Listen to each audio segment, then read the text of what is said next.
For some reason, I was looking for buy from this particular area, and when price returned with this rejection, I took my entry, I think around this place, because I woke up and then this whole move had already gone.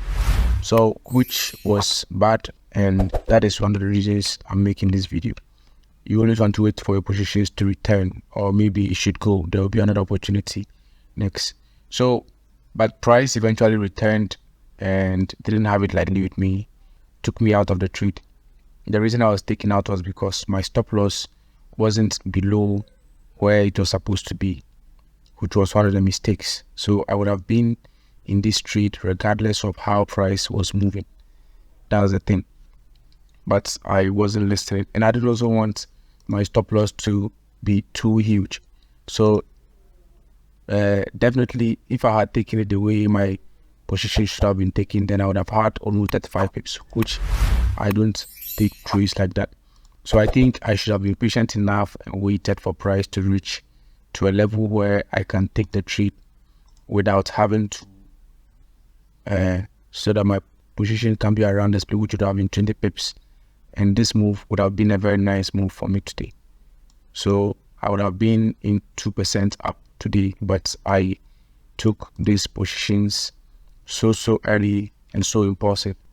And the second mistake I made today, which I realized that I should have corrected, was that I took the position in an opposite direction, which means that after price took me out with this candle, instead of me to recheck my charts and be sure of what's going on, maybe I would have gotten a second position for a buy around here, or probably taking another trade from around here.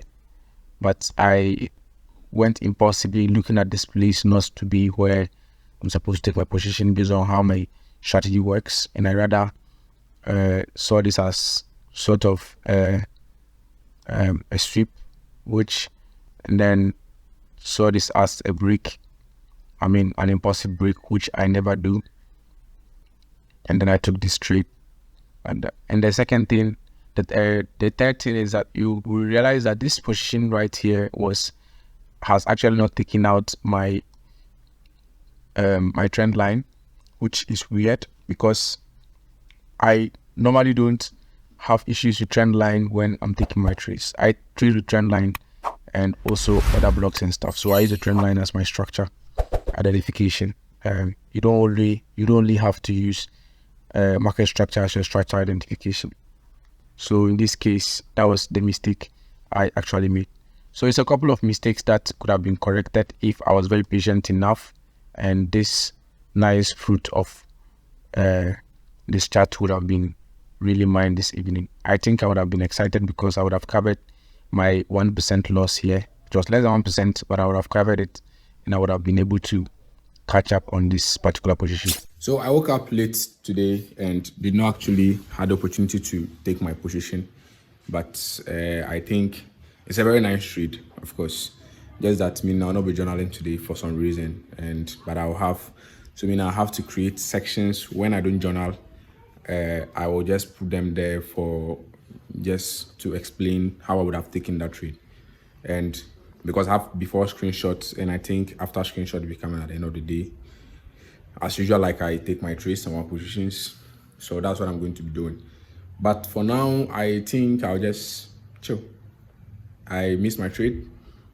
I'm not going to force and look for a position. If it gives me an opportunity, that same confirmation that I use, same limits, I take it. But if it doesn't, I'll just sit back, relax, and chill. I'm not going to do anything else apart from just watch the chat do its thing.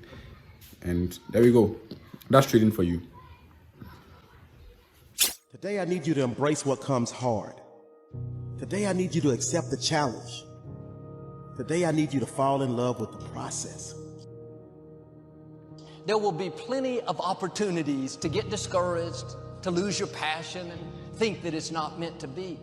But if you're going to reach your destiny, you have to have a made-up mind. If you give up after the first time, or the 5th time, or the 30th time, what that really means is you didn't want it bad enough. There should be something you're believing for that you are relentless. You are not moved by how impossible it looks. You're not discouraged by how long it's taking. You don't give up because people told you no. Your attitude is, if I have to believe my whole life, I am not going to stop believing. I am not going to take no for an answer. I'm not going to settle for mediocrity. I'm going to keep pursuing what put in my heart. And ask ourselves, what do I really want? What do I really want? And write it down. Writing causes thinking. Thinking creates an image. And you get these images going, you're building a vision in your mind. It's the visionaries that's changed the world. Think of them. But what keeps that competitive edge, what keeps you on top, is the ability to think and prepare